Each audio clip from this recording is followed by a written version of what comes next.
Hi, this is Jessica Hagman with the Ohio University Libraries, and in this video I'm going to give you a quick overview of the citation management tool Zotero, and this is what we would cover in one of our basics workshops in the library. The most common way to get citation information into Zotero is via the web browser. Whenever you're on a web page that has citation information, Zotero will recognize it and show you an icon in your address bar that tells you there is information available. In this case, I'm in Articles Plus looking at an article, so there's a small page icon. When you click on the icon, you should then see a small pop-up window in the lower right-hand corner of your browser, indicating that the information is being added to Zotero and which folder it's going to.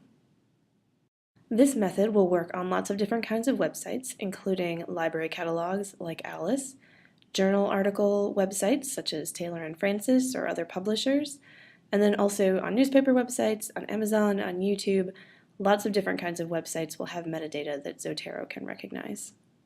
You can also add PDF files to Zotero and ask it to look for citation information for you. This is really useful if you have a lot of PDF files on your computer that don't have descriptive names. So here I have an example where I have lots of PDF files saved on my computer, and I've drag and dropped them into Zotero. Once they are there, you can select and then right-click on the files and say Retrieve Metadata for PDFs. Zotero will look for a DOI number or other article information and try to identify a citation that goes with it. So you can see all the check marks are articles that it was able to find a citation. Once you have citation information into Zotero, you can edit it however you need. In this case, I'm using the transform text tool to change the title of this article into sentence case rather than title case. You can also change any other kind of information that is listed here. So if maybe the issue number wasn't needed, you could delete that. If it gave you the month and the year for the date, you could delete that as you needed. You could add information or whatever you need to do to make sure that the data is correct. Another way that you might want to edit your data is by adding attachments to files if they haven't come with them automatically. You can drag and drop files directly onto a citation to attach it, or you can right-click and say Add Attachment. You do have a couple of options here. If you want the files to be accessible on any computer in which you've installed and connected to Zotero, then you'll want to choose Attach Stored Copy of File. If you want that file only to be available on this one computer, then you would use one of the other options. The benefit of collecting items into Zotero is that you can then have it create citations for you as you're writing your papers or projects. The easiest way to do this is to drag and drop a citation directly from Zotero into wherever you're writing.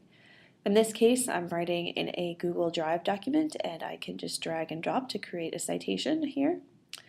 This citation is showing as APA because that's how I have set as my default output format. If you use a drag and drop, the citation format will be whatever your default is. To change the default, go into your preferences, click on export, and then choose another citation setting. Then when you drag and drop again, it should use that new format. In this case, I was drag and dropping to create a bibliography. If you'd like to use the drag and drop to create an in-text citation, instead of just using the drag and drop, hold down the Shift key as you drag a citation from Zotero into your writing environment. When you do this, you should see an in-text entry appear instead of a full works cited or bibliography entry. This has been an overview of the basics of Zotero, and hopefully it's helped you to get started using Zotero in your research and writing workflow. If you have more questions about Zotero, please visit the library website at the link listed here, where you can find more information and documentation about Zotero.